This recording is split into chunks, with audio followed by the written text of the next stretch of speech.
شاء الله فلا حول ولا قوة إلا بالله العلي العظيم. بسم الله الرحمن الرحيم. الحمد لله من أول الدنيا إلى فنائها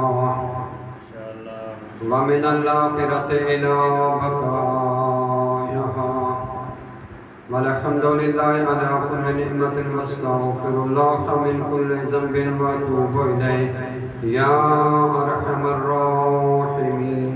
صلوات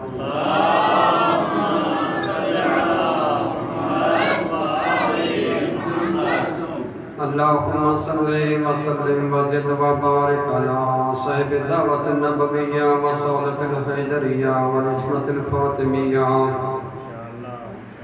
والحلم الأسنية والحسينية والعبادة السجادية والمعاصر الباقرية والآثار الجعفرية والعلوم الكاظمية والحجج الرضوية والجود التقوية والنقاوة النقوية والهيبة العسكرية والغيبة الإلهية القائم بالحق.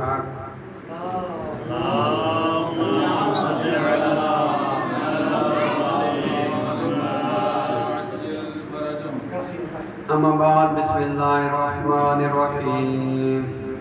قال رسول الله صلى الله عليه وسلم من بكى على مصاب الحسين عليه السلام أو تذكر أو جالس في مجلس الحسين عليه السلام أو خادم على الأذى كأنه زارني على العرش 40 مرة مع علي بن أبي طالب. صلوات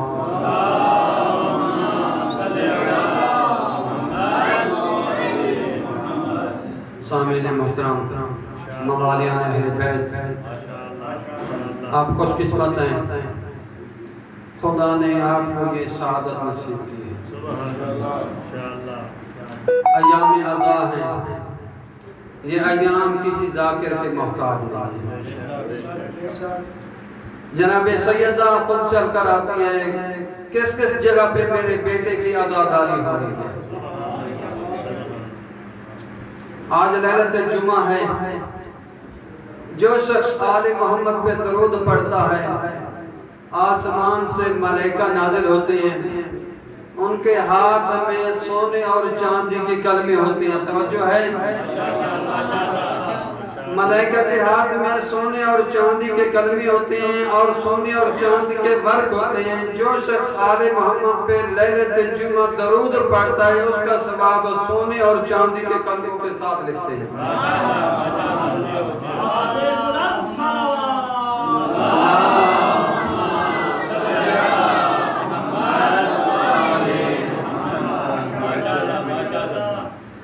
جو شخص چاہتا ہے میری پریشانی دور ہو آل محمد پہ درود پڑھے. اگر مقروض ہے آل محمد پہ درود پڑھے. اگر بیمار ہے آل محمد پہ درود پڑھے. تنگ دست ہے اس کی تنگ دستی دور ہوگی آل محمد پہ درود پڑھنے کی وجہ سے. سمجھو ہے یا نہیں؟ جو شخص چاہتا ہے میرا رزق آسمان سے نازل ہو آل محمد پہ درود پڑھے. جو شخص چاہتا ہے میرے جسم سے خوشبو مصطفیٰ آل محمد پہ درود پڑھے.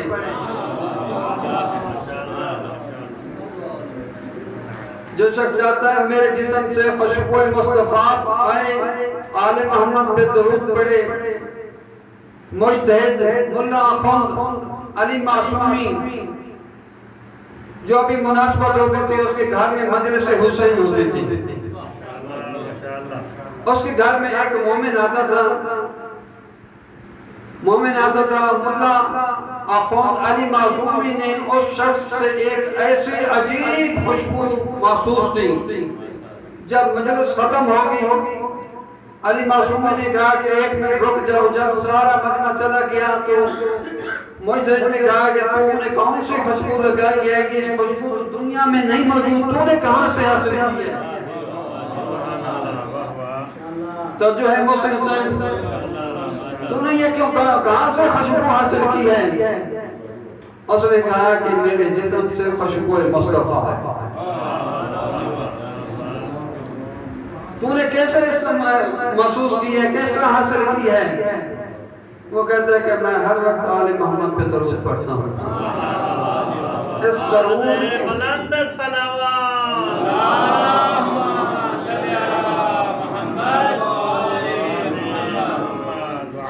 میں کثرت کے ساتھ آل محمد پہ درود پڑھتا ہوں، اس وجہ سے خوشبو مصطفیٰ مجھے حاصل ہوئی ہے، آپ کو بھی یہ خوشبو حاصل ہو سکتی ہے۔ وہ کہتا ہے کہ میں ایک دن خواب دیکھ رہا تھا، پاک پیغمبر آئے ہیں، مجمع لگا ہوا ہے، پاک پیغمبر فرماتے ہیں کون ہے جو شخص میری اور میری آل پہ درود پڑھتا ہے کثرت کے ساتھ؟ تو میں خاموش بیٹھا رہا۔ دوسری مرتبہ پھر مولا نے کہا، تیسری مرتبہ پھر مولا نے کہا، تیسری مرتبہ مولا نے میرا نام لے کر کہا ہے کہ تو کیوں نہیں اٹھتا؟ میں نے کہا مولا اس محفل میں اور بھی لوگ موجود ہوں گے اس لیے میں نہیں اٹھا۔ اس وقت پاک پیغمبر میرے پاس آئے، بوسہ لی آئے، اس بوسے کی وجہ سے میرے جسم سے وہ خوشبو حاصل ہو گئی۔ یہ خوشبو ہر ایک کو محسوس نہیں ہوتی، جس کا رب آل محمد کے ساتھ کبھی ہوگا وہ اس کو یہ خوشبو محسوس ہوگی۔ میں نے آپ کے سامنے پاک پیغمبر کا فرمان پڑھا ہے، پاک پیغمبر فرما رہا ہے من بقا علی مصاب الحسین علیہ السلام، جو میرے بیٹے حسین کے غم میں روتا ہے یا رلاتا ہے یا رونے کی شکل بناتا ہے اور تذکر میرے حسین کا تذکرہ کرتا ہے، میرے حسین کا تذکرہ کرتا ہے اور جالسا فی مجلس الحسین علیہ السلام، توجہ ہے، حسین کی مجلس میں آ کر بیٹھتا ہے، حسین کے غم میں روتا ہے اور خادم اہل العزا، اہل عزا کی خدمت کرتا ہے، پانی کا بندوبست کرتا ہے، فرش عزا بچھاتا ہے، کھانے کا بندوبست کرتا ہے۔ پاک پیغمبر فرماتے ہیں کہ جو شخص میرے حسین کے غم میں روتا ہے یا اس کا تذکرہ کرتا ہے یا اس کی مجلس میں بیٹھتا ہے یا خادم اہل العزا، اہل عزا کی خدمت کرتا ہے۔ آپ اربعین پہ جاتے ہیں، مشی کرتے ہیں، بڑے بڑے لوگ، بڑا ان کا رتبہ ہوتا ہے دنیا میں، ان کا بڑا منصب ہوتا ہے، بڑا مقام ہوتا ہے، ان کے نوکر ہوتے ہیں، چوکر ہوتے ہیں، وہ کہتا ہے میں یہ موقف کس کا ہے؟ وہ کہتا ہے یہ خادم حسین کا موقف ہے، اپنا نام نہیں لیتا، میرا منصب یہ ہے، میں وزیر ہوں، میں سفیر ہوں، میں فلاں ہوں، میں فلاں ہوں، یہ نہیں کہتا، وہ کہتا ہے حقیر نہ کہتا ہے کہ میں خادم حسین جو خدمت حسین کرتا ہے، کَأَنَّهُ زَارَنِي عَلَى الْعَرْشِ 40 مَرَّةً مَعَ عَلِيِّ بْنِ أَبِي طَالِبٍ، جو شخص حسین کے عزاداروں کی خدمت کرتا ہے، پاک پیغمبر فرماتے ہیں وہ شخص عرش الہی پہ میری زیارت کرے گا، کتنی مرتبہ؟ 1 مرتبہ، 5 مرتبہ، 10 مرتبہ، 20 مرتبہ، 30 مرتبہ، 40 مرتبہ میری زیارت کرے گا، کس مقام پہ؟ عرش الہی۔ میں اکیلا نہیں، میرے ساتھ علی ابن ابی طالب بھی موجود ہے۔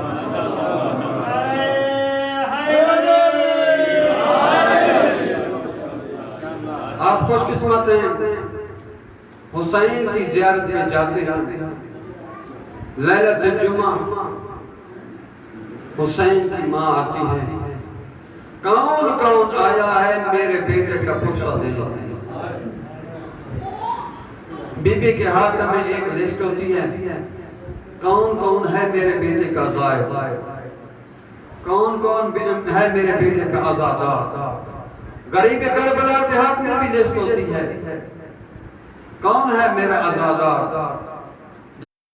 جب انسان قصد کرتا ہے میں نے غریب کربلا کی زیارت کرنی ہے، خدا اپنے ملائکہ کو حکم دیتا ہے، میرے ملائکہ، میری پیاری مخلوق، میری نوری مخلوق، اس شخص نے میرے حسین کی زیارت کا قصد کیا ہے، ابھی زیارت نہیں کی، اس کا ثواب دیکھ لو۔ جب انسان گھر سے نکلنے کا ارادہ کرتا ہے، جب انسان مکہ کا سفر کرتا ہے، اتنے لوگ ملنے کے نہیں آتے، مدینہ منورہ کا سفر کرتا ہے، لوگ اتنے نہیں آتے، نجف اشرف کہتا ہے میں نے نجف اشرف جانا ہے، امام علی کی زیارت کے لیے اتنے لوگ نہیں آئیں گے. مشہد مقدس کی زیارت کا قصد کرتا ہے, کہتا ہے کہ میں نے مشہد مقدس جانا, امام رضا کی زیارت کے لیے جانا. اتنے لوگ نہیں آئیں گے ملنے کے لیے. کاظمین کی زیارت کا کہتا ہے میں نے کاظمین جانا ہے, سامرا جانا ہے. جب کہتا ہے میں نے غریب کربلا کی زیارت کرنی ہے, چھوٹے آئیں گے, بڑے آئیں گے, ہمسائے آئیں گے, جتنے بھی لوگوں کو پتہ چلے گا سارے لوگ اس کو ملنے کے لیے آئیں گے. کوئی ہاتھ چومے گا, کوئی ماتھا چومے گا, جو رخسار چومے گا. کیوں لوگ چوم رہے ہیں؟ اس لیے یہ شخص جائے گا غریب کربلا کی زری پہ ہاتھ لگائے گا, زری کو بوسہ دے گا. اس لیے ہم اس کا بوسہ بھی دے رہے ہیں, ہاتھ بھی چوم رہے ہیں, ماتھا بھی چوم رہے ہیں, رخسار بھی چوم رہے ہیں. جب انسان گھر سے نکلتا ہے دنیا میں, جو انسان سفر کرتا ہے, کوئی وزیر اعظم سفر کرتا ہے یا کوئی وزیر اعظم سفر کرتا ہے, کوئی دوسرے ملک میں جاتا ہے نا, اس کے استقبال کے لیے اس کا ہم منصب آتا ہے. وزیر اعظم جاتا ہے تو اس کا ہم منصب اس کا استقبال کے لیے وزیر اعظم ہوتا ہے. وزیر خارجہ ہوتا ہے تو اس کا ہم منصب اس کا استقبال کرتا ہے. جب وہ غریب کربلا کا زائر گھر سے نکلتا ہے تو اس کے استقبال کے لیے کون ہوتا ہے؟ توجہ ہے؟ بہت نہیں ہو گئے.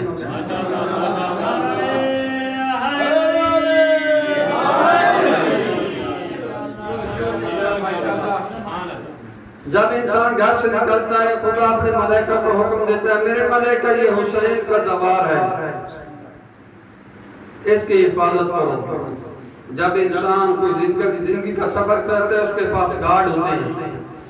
غریب کربلا کے سفر میں اس کے گارڈ کون ہیں؟ ملائکہ ہوتے ہیں. ملائکہ اس کے ساتھ ہوتے ہیں. اگر وہ انسان مریض ہو جاتا ہے تو ملائکہ اس کی عیادت کرتے ہیں. خدا نے کہا جب وہ دنیا سے چلا جاتا ہے تو وہ انسان ملائکہ اس کو غسل بھی دیتے ہیں, کفن بھی دیتے ہیں, جنازہ بھی پڑھاتے ہیں اور اس کو دفن بھی کرتے ہیں. میرے اللہ یہ شخص زائر حسین آ رہا تھا زیارت حسین کے لیے, یہ دنیا سے چلا گیا ہے, اب ہمارا کام ختم ہو گیا ہے. میرے اللہ ہم کیا کریں؟ آواز قدرت آتی ہے میرے ملائکہ اب آپ کا کام ختم نہیں ہو, اس کی قبر پہ ٹھہر جاؤ. اس دن سے لے کر قیامت تک زائر حسین کے لیے استغفار کرو. جب زائر حسین قبر پہ پہنچتا ہے ملائکہ اس کا استقبال کرتے ہیں. جب انسان زری میں پہنچتا ہے نا تو اس وقت پسینہ نکلتا ہے. خدا اپنے ملائکہ کو حکم دیتا ہے میرے ملائکہ میری پیاری مخلوق, میری نوری مخلوق زیارت کے دوران جو اس کا پسینہ نکلا ہے نا وہ محفوظ کرو. جتنی سردی ہو نا پسینہ ضرور نکلتا ہے, ایسا ہے یا نہیں؟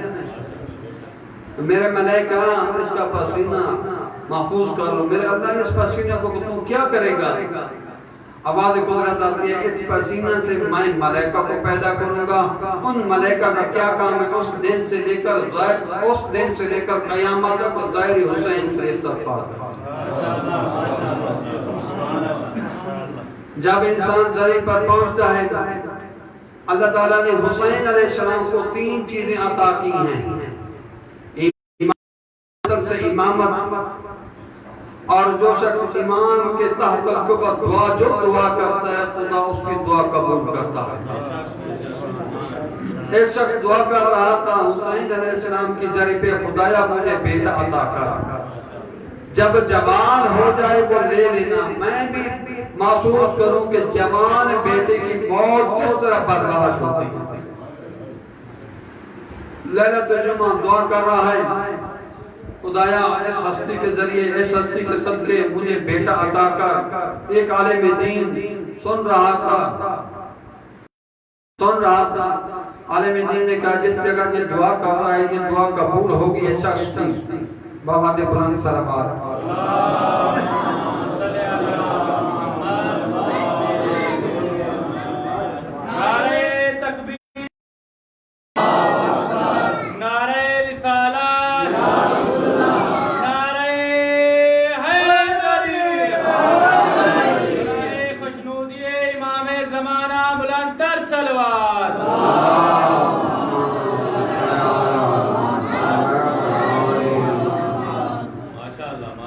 بور تو نہیں ہو گئے؟ توجہ ہے؟ عالم دین صاحب سن رہا تھا، عالم دین کہتے ہیں جس جگہ جو دعا کر رہا ہے اس کی دعا قبول ہو گئی۔ عالم دین نے اس کے گھر میں آنا جانا شروع کر دیا، عالم دین کی بیوی بھی آنا جانا شروع ہو گئی۔ کچھ دنوں کے بعد عالم دین کی بیوی کہتے ہیں خدا نے تیرا دوست تھا اس کی دعا قبول کر لی ہے، اس کے گھر آبادی آ گئی۔ زمانہ گزرتا گیا، کچھ دنوں کے بعد کچھ ماہ کے بعد عالم دین کی بیوی کہتی ہے کہ مبارک ہو تیرے فلاں دوست کے پاس آج بیٹا پیدا ہو چکا ہے۔ زمانہ گزرتا گیا، ایک دن دونوں دوست ظاہر حسین بازار جا رہے تھے، پیچھے سے کسی نے کہا کہ تم کہاں جا رہے ہو، تیرا تو بیٹا فوت ہو گیا۔ اس وقت کہتا ہے خدایا میں نے آج کے دن کے لیے دعا کی تھی، میں بھی دیکھوں کہ کس طرح جوان بیٹے کی موت برداشت ہوئی۔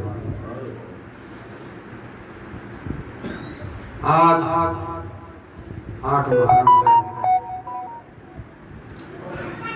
غریب کربلا 2 دن کا مہمان ہے۔ کربلا جاؤ گے حسین کو پرسہ دو گے، اس غریب کو پرسہ دو گے جس کی بہنوں کو رونے نہیں دیا، اس کو پرسہ دو گے جس کی بیٹی کو تماچوں سے جدا کیا گیا۔ کربلا سے لے کر کوفہ سے شام تک جہاں سکینہ روتی تھی، ظالم تماچوں سے خاموش کراتے تھے۔ مسلم بن اوسجہ صحابی امام ہے، صحابی رسول ہے۔ نبی کی وفات کے بعد مسلم بن اوسجہ کوفہ آ گیا ہے۔ جب مسلم بن عقیل کی شہادت ہوئی نا تو مسلم بن اوسجہ نے کوفہ کو چھوڑ دیا، کربلا کی طرف سفر کر دیا۔ جب غریب کربلا پہنچ گئے، کربلا 10 کی رات مولا نے جب خطبہ دیا ہے نا، اے میرے صحابہ جس نے جانا ہے چلے جاؤ، کل جو بچ جائے گا وہ شہید ہو جائے گا۔ مولا نے کہا چلے جاؤ۔ مسلم بن اوسجہ کہتے ہیں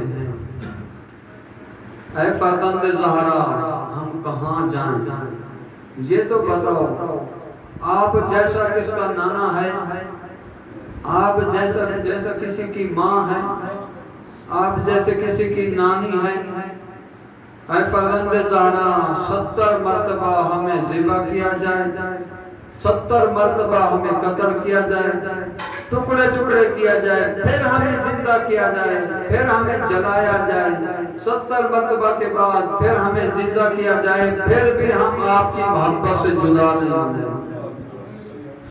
جب مسلم بن اوسجہ گئے ہیں میدان میں جنگ کی ہے، جب آخری وقت آئے نا مسلم بن اوسجہ نے کہا کہ یا ابا عبداللہ ادرکنی، مولا حسین علیہ السلام اور حبیب بن مظاہر آئے ہیں مسلم کے پاس، تو آخری وقت مسلم کا ہے، تو حبیب کہتے ہیں مسلم کو آپ کی وصیت ہو۔ مسلم کہتا ہے میں ایک وصیت کرتا ہوں حبیب، جب تک زندہ رہنا غریب کربلا کا ساتھ نہ چھوڑنا۔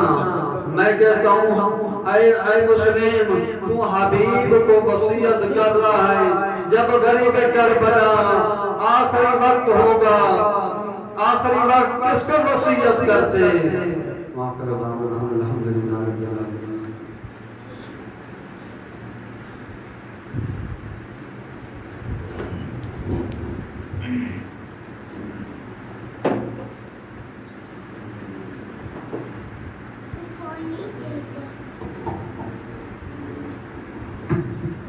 برائے خوش نبی محمد علیہ محمد صلی اللہ علیہ وسلم۔